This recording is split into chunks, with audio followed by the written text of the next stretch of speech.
السلام عليكم ورحمة الله تعالى وبركاته.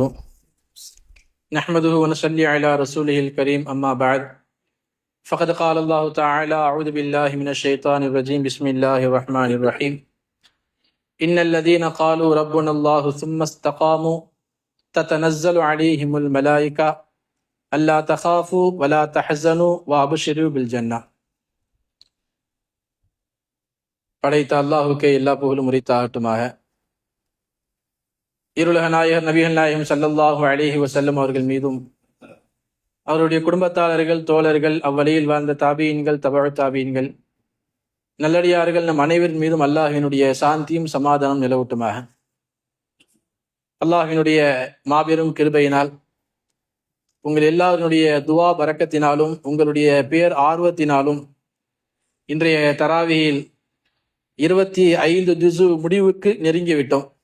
அல்லாஹு தாலா நாம் செய்த அமல்களை எல்லாம் பரிபூர்ணமாக ஏற்றுக்கொள்வானாக. மீதமுண்டான நாட்கள், மீதமுண்டான ஜுஸுக்களை அல்லாஹ் நல்ல முறையில் பரிபூர்ணப்படுத்துவதற்கு தௌஃபீக் செய்வானாக. கண்ணியத்திற்குரிய அல்லாஹ்வின் நல்லடியார்களே, நபிகள் நாயகம் ஸல்லல்லாஹு அலைஹி வஸல்லம் ஒரு முறை சஹாபாக்களிடத்துல இப்படி ஒரு கேள்வி கேட்டார்கள். ஐயுல் ஈமானி அஅஜபு என்று கேட்டார்கள். ஈமானிலேயே ரொம்ப ஆச்சரியமான ஈமான் எது என்று சஹாபாக்களிட்ட கேட்டாங்க. இது மாதிரி ஸல்லல்லாஹு அலைஹி வஸல்லம் ஈமானை பற்றி நிறைய சஹாபாக்களுக்கு படிச்சு கொடுத்துருக்குறாங்க. ஏன்னா முதல் சஹாபாக்களுக்கு பெருமானார் செய்த வேலையே அதுதானே. இபாதத்துகள் எல்லாம் பின்னாடிதான்.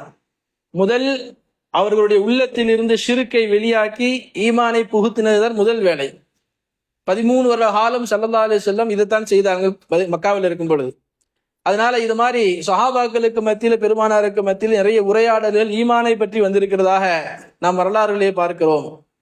ஒரு முறை கூட சஹாபாக்களுக்கு மத்தியில் அமர்ந்திருக்கின்ற பொழுது சஹாபாக்களை பார்த்து பெருமானார் கேட்டார்களாம், அன்தும் முஃமினூன், நீங்கெல்லாம் முஃமினான்னு கேட்டாங்களாம். சஹாபாக்களை பார்த்து என்ன கேட்கிறாங்க? நீங்கெல்லாம் முஃமின்லா அப்படின்னு கேட்டாங்கன்னா பெருமானார். சஹாபாக்கள் கொஞ்சம் ஆச்சரியமாக பார்த்தாங்க.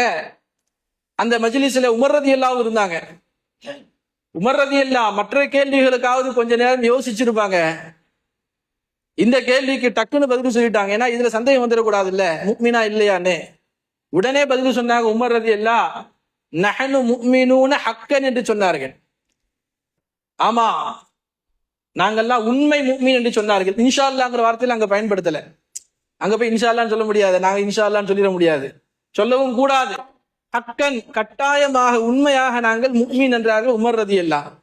ஸல்லல்லாஹு அலைஹி வஸல்லம் அதோட உடல மீண்டும் கேள்வி கேட்டார்கள். அதனுடைய அடையாளம் என்ன? நீங்கெல்லாம் முஃமின் சொல்றீங்களா, அதற்கு அடையாளம் என்ன என்று பெருமானார் கேட்ட பொழுது உமர் ரலியல்லாஹு சொன்னாங்க, ஆமா, எங்கள்கிட்ட ஒரு 3 விஷயம் இருக்குது இல்ல, அதனால நாங்கெல்லாம் முஃமின் தானே என்பதாக உமர் ரலியல்லாஹு பதில் சொன்னார்கள். என்ன அந்த 3 விஷயம், என்ன அடையாளம்னு கேட்டாங்க. உமர் ரலியல்லாஹு சொன்னாங்க, நஷ்குரு அலர் ரஹா வ நஸ்பிரு அலல் பலா வ நர்தா பில் கதா என்று சொன்னார்கள். இந்த 3 விஷயம் எங்கள்கிட்ட இருக்கு, அதனால நாங்க முஃமின் என்று சொன்னார்கள்.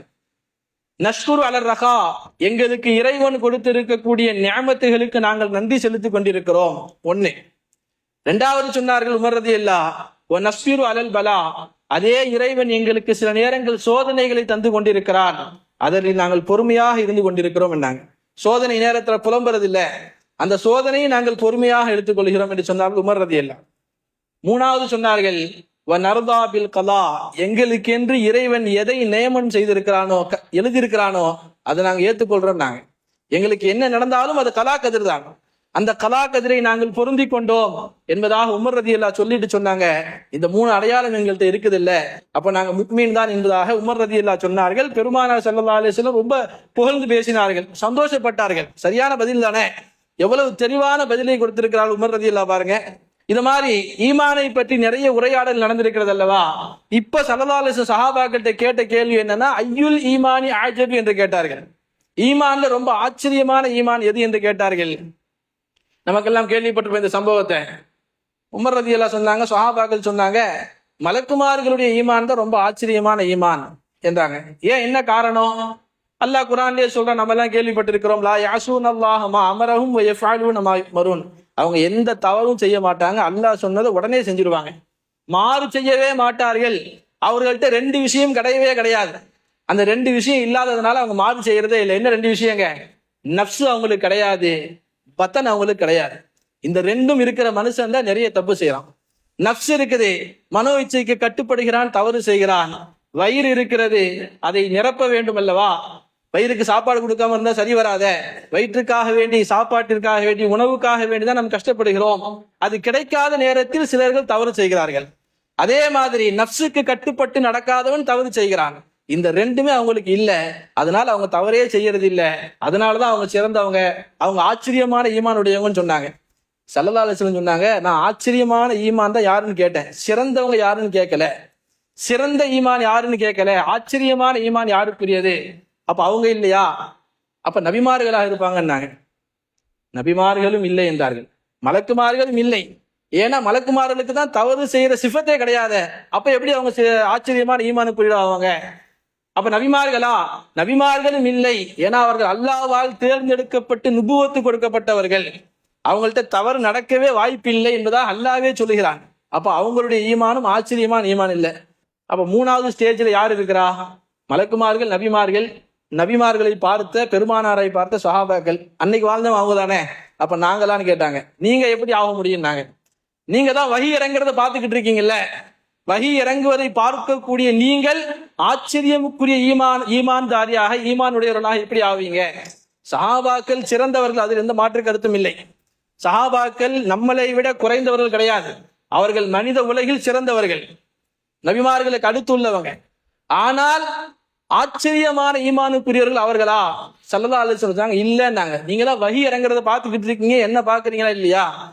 கடைசியா யாரு தான் சொல்ல வராங்க? ஸல்லல்லாஹு அலைஹி வஸல்லம் சொன்னாங்க, எனக்கு பின்னால் ஒரு கூட்டம் வருவார்கள், அவர்கள் என்னை பார்த்திருக்க மாட்டார்கள், என்னை ஈமான் கொண்டிருப்பார்கள். வேற ஹதீஸ்ல வருகிறது, நான் கொண்டு வந்த வேதத்தில் இருப்பதை அவர்கள் ஈமான் கொள்வார்கள் என்பதாக ஸல்லல்லாஹு அலைஹி வஸல்லம் நம்மை பார்த்து சொன்னார்கள். நம்ம தான் பெருமானாருடைய காலத்திற்கு பிறகு வந்த நாம் தான் அந்த ஆச்சரியத்திற்குரிய ஈமானுக்கு தகுதியுடையவர்கள் என்பதாக நபிகள் நாயகம் ஸல்லல்லாஹு அலைஹி வஸல்லம் சொல்லக்கூடிய அந்த விஷயம் நம்மைத்தான் குறிக்கிறது.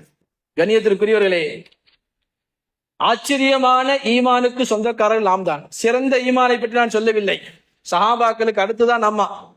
ஆனால் ஈமானில் ஆச்சரியமான ஈமானுடையவர்கள். ஏன்? எதையுமே பார்க்காமல் நாம் அல்லாஹ்வை ஈமான் கொண்டிருக்கிறோம், பெருமானாரை ஈமான் கொண்டு. எதையும் பார்க்கல, என்னமா அல்லாஹ்வை பார்த்ததில்லை, பெருமானாரை பார்த்ததில்லை, வஹி இறங்கியதை பார்த்ததில்லை, மலக்குமார்களை பார்த்ததில்லை. நம்மள்கிட்ட இருக்கிறது ஒன்னே ஒன்று, குர்ஆன் மாத்திரம்தான். குர்ஆன் மாத்திரம்தான் நம் கையில் இருக்கிறது. இறைவன் சொல்லக்கூடிய மறைவான விஷயங்களில் ஈமானுடைய விஷயம் எதுவுமே நம்மள்கிட்ட கிடையாது. ஆமன்து பில்லாஹி வ மலாயிகத்திஹி வ குதுபிஹி வ ருசுலிஹி படிச்சிருக்கோமா இல்லையா? அதுல எதுவுமே நம்ம பார்த்ததில்லை, வெறும் வேதத்தை மட்டும் தான் பார்த்திருக்கிறோம். அந்த வேதமும் நபிமார்களுக்கு, பெருமானாருக்கு இறங்கியது என்ற நம்பிக்கை கொண்டிருக்கிறோம். அந்த வஹி இறங்குறத நம்ம பார்க்கல. இப்படி இருக்கக்கூடிய நாம் தான், எனக்கு பின்னால் வந்த இந்த சந்ததி தான், என்னுடைய உம்மத்து தான் ஈமானில் மிகச் சிறந்தவர்கள் என்பதாக நபிகள் நாயகம் ஸல்லல்லாஹு அலைஹி வஸல்லம் சொல்லக்கூடிய விஷயம் நபர்கள் நாம தான். அப்ப அந்த ஈமானில் ஆச்சரியமிக்கே இருக்கக்கூடிய நாம், நம்மளிட்ட ஈமான் மிக லேசாக பிறந்தோம், முஸ்லிம்களாக பிறந்தோம், முஸ்லிம்களாக வாழ்ந்து கொண்டிருக்கிறோம், அல்ஹம்துலில்லாஹ். அந்த ஈமானையும் ஈமானோடு சம்பந்தப்படக்கூடிய அகீதா என்று சொல்வார்கள், கொள்கை. இந்த இரண்டையும் நாம் லேசாக கையிலே பெற்றுக்கொண்டோம், உள்ளத்திலே பெற்றுக்கொண்டோம். அதை நாம் உறுதிப்படுத்த வேண்டும். இதைத்தான் அல்லாஹ் இன்றைக்கு ஓதிய குர்ஆன் வசனத்திலே சொல்லுகிறான், இன்னல்லதீன காலு ரப்புனல்லாஹ் சும்மஸ்தகாமு என்று சொல்வார். என்னுடைய இறைவன் யார்? அல்லாஹ். ரப்புனா அல்லாஹ் என்று சொல்லிவிட்டு அதோடு நிப்பாட்டி விடாமல் இஸ்தகாமு, அதில் உறுதியானவர்களாக, நிலையானவர்களாக இருப்பார்களே அவர்கள் என்பதாக அல்லாஹ் சொல்லக்கூடிய இந்த வசனம் நம்மையும் குறிக்கிறது, நம்மை குறிக்கிறது என்று சொல்ல வேண்டும். ஏன்னா நம்ம சிறுபிள்ளையாக மக்தபுல இருந்த காலத்தில இருந்தே, நம்ம உம்மா வாப்பா சொல்லி கொடுத்த காலத்தில இருந்தே அல்லாஹ் என்னுடைய இறைவன், பெருமானார் என்னுடைய முகமது என்று சொல்லிக் கொண்டு, நபி என்று சொல்லிக் கொண்டிருக்கிறோம். ஆனால் சொன்ன அந்த வார்த்தையில் நாம் உறுதியானவர்களாக, நிலையானவர்களாக, நிரந்தரமானவர்களாக இருக்கிறோமா என்பதுதான் நமக்கு தேவை. இறுதி வரை, ஹத்தல் மௌத்து வரை அந்த வார்த்தையில், அந்த கலிமாவில், ஷஹாதத்தில் நான் உறுதியாக இருப்பேன் என்ற தகுதி மிக்கவர்களாக நாம் ஆக வேண்டும் என்பதைத்தான் அல்லாஹ் இந்த குர்ஆன் வசனத்தில் சொல்லுகிறான். இந்த குர்ஆன் வசனத்தை சொல்லிட்டு இமாம் இப்னு கஸீர் ரஹிமஹுல்லாஹ் தஃப்சீர்லயே மிகச் சிறந்த முஃபஸ்ஸிர், அவங்க இந்த ஆயத்துக்கு கீழே போடுவாங்க, இந்த ஆயத்தில் அல்லாஹ் அடுத்து என்ன சொல்றான் தெரியுமா? தத்தனஸ்ஸலு அலைஹிமுல் மலாயிகா என்பதாக சொல்லுவார். இன்னல்லதீன காலு ரப்புனல்லாஹ் சும்ம இஸ்தகாமு தத்தனஸ்ஸலு அலைஹிமுல் மலாயிகா அல்லா தகாஃபு, நீங்கள் பயப்பட வேண்டாம், கவலை அடைய வேண்டாம், உங்களுக்கு சொர்க்கம் இருக்கிறது என்று சுப செய்தி சொல்வார்கள் என்று சொல்கிறாரே, எப்ப வருவாங்க மலக்குமார்கள்? எப்ப சொல்லுவாங்க? இந்த வார்த்தையை நீங்கள் சொல்லிவிட்டு அல்லாஹுதான் என்னுடைய இறைவன் என்று சொல்லிவிட்டு நீங்கள் ஹத்தல் மௌத்து வரை உறுதியாக இருந்தால், எந்த நேரத்திலும் எந்த விஷயத்திற்காக வேண்டியும் ஈமானை நான் விடமாட்டேன் என்று உறுதியாக இருந்தால், ரெண்டு கருத்து சொல்றாங்க இமாம்கள், ரெண்டுமே இப்னு கசீர்ல வருது. உங்களுடைய மௌத்துடைய நேரத்தில் மலக்குமார்கள் வருவார்கள். வந்து மௌத்துடைய கடைசி நேரத்துல, சக்கராத்துடைய நேரத்தில் இருக்கின்ற பொழுது இந்த வார்த்தையை வந்து மலக்குமார்கள் சொல்வார்கள், நீங்கள் கவலை அடைய வேண்டாம், பயப்பட வேண்டாம், உங்களுக்கு சொர்க்கம் இருக்கிறது என்று சொல்வார்கள். இன்னொரு கருத்துப்படி, நாளைக்கு கபரில் இருந்து எழுப்புகிற நேரத்திலே மலக்குமார்கள் அங்கு வந்து சொல்வார்கள், நீங்கள் பயப்படாதீர்கள், கவலைப்படாதீர்கள், உங்களுக்கு சொர்க்கம் இருப்பதாக சொல்லி காட்டுவார்கள். கண்ணியத்திற்குரியவர்களே, சக்கராத்துடைய நேரத்தில் இருக்கின்ற பொழுது நம்மளாம் தெரியும், சக்கராத்துடைய நேரத்தில் இருக்கும்போது உயிர் வாங்க போகிற நேரத்துல மலக்குமார்கள் நம்ம கண்ணுக்கு தெரிய ஆரம்பிப்பாங்களா இல்லையா? அந்த நேரத்துல இந்த வார்த்தைக்கு எந்த பிரயோஜனமும் இருக்காது, அந்த நேரத்துல சொல்ல முடியாது. அதனாலதான் ஃபிரௌனை பத்தி நம்ம கேள்விப்பட்டிருக்கோமா இல்லையா? கடைசியில மூழ்கடிக்கப்படும் போது அந்த நேரத்துல சொன்னா, ஆமன்து பில்லாஹி, நான் அல்லாஹ்வை ஈமான் கொள்கிறேன், பனு இஸ்ரவேலர்கள் யார் ஈமான் கொண்டிருக்கிறாரோ அந்த அல்லாஹ்வை நான் ஈமான் கொள்கிறேன்னு சொன்னா, நீ முழுமையா சொல்லி முடிச்சிருவியோ, எங்க அல்லாஹ் இறக்கப்பட்டுருவானோன்னு வாயில மண்ணு போட்டதா வருதா இல்லையா வரலாறுல? அந்த நேரத்துல சொல்லக்கூடிய வார்த்தைகளுக்கு எந்த பவரும் இல்லை. நீங்கள் கடைசி நேரத்தில் சொல்லக்கூடியதல்ல, நீங்கள் சொன்ன வார்த்தையில் கடைசி வரை நிரந்தரமாக உறுதியாக இருக்க வேண்டும் என்பதைத்தான் இந்த ஆயத்து நமக்கு உணர்த்துகிறது. நம்முடைய பிள்ளைகளுக்கு ஈமானை பற்றி சொல்லிக் கொடுத்து கொண்டே இருக்க வேண்டும். ஏன்னா அந்த வயசுல சொல்லக்கூடிய விஷயங்கள் தான் உள்ளத்தை பதியுது. அகீதாக்களை பற்றி, கொள்கையை பற்றி, நாம் எந்த கொள்கையில் வாழ்கிறோம், எந்த இமாம்களை யாரை பின்பற்றுகிறோம். அதனாலதான் இப்படி ஒரு வார்த்தையை சொல்வார்கள், இன்னத்தீன இல்முன் ஃபந்துரு அம்மன் தஅஹுது தீனக்கும் என்று சொல்வார்கள். மார்க்கம் என்பது இல்ம், கல்வி. இன்னைக்கு தொழுவுறமா இல்லையா? மார்க்கம்னா என்னன்னு சொன்னா, தொழுவுறோம், ஜகாத்து கொடுக்கிறோம், நோன்பு வைக்கிறோம், அதான் மார்க்கம்னு சொல்லுவோம். எல்லாமே சட்டங்கள். அந்த சட்டங்களை நீங்கள் யாரிடத்திலிருந்து எடுக்கிறீர்கள் என்பதை கொஞ்சம் நீங்கள் யோசித்து எடுக்கிறீர்கள் என்று சொல்வார்கள். பிள்ளைகளுக்கு நாம் சொல்லிக் கொடுக்கிறோம், உங்களுடைய மார்க்கம் இதுதான், தீன் என்றால் இதுதான். சஹாபாக்கள் எப்படி வாழ்ந்தார்கள் உயிர் மார்க்கத்திற்காக வேண்டி, சஹாபாக்கள் கொள்கைகளை எப்படி உறுதியாக இருந்தார்கள், இமாம்களுடைய வழியை பின்பற்றுவதில் நமக்கு முன்னால் வாழ்ந்த முன்னோர்கள் இமாம்கள் எந்த வழியை எப்படி பின்பற்றினார்கள் என்பதை நீங்கள் உங்களுடைய பிள்ளைக்கு சொல்லிக் கொடுத்து கொண்டே இருக்க வேண்டும். கண்ணியத்திற்குரியவர்களே, ஆச்சரியமான ஈமானுக்கு தகுதியுடைய நாம் அந்த ஈமானை உறுதிப்படுத்த வேண்டும். எதையுமே பார்க்காம நம்ம ஈமான் கொண்டிருக்கோமா இல்லையா?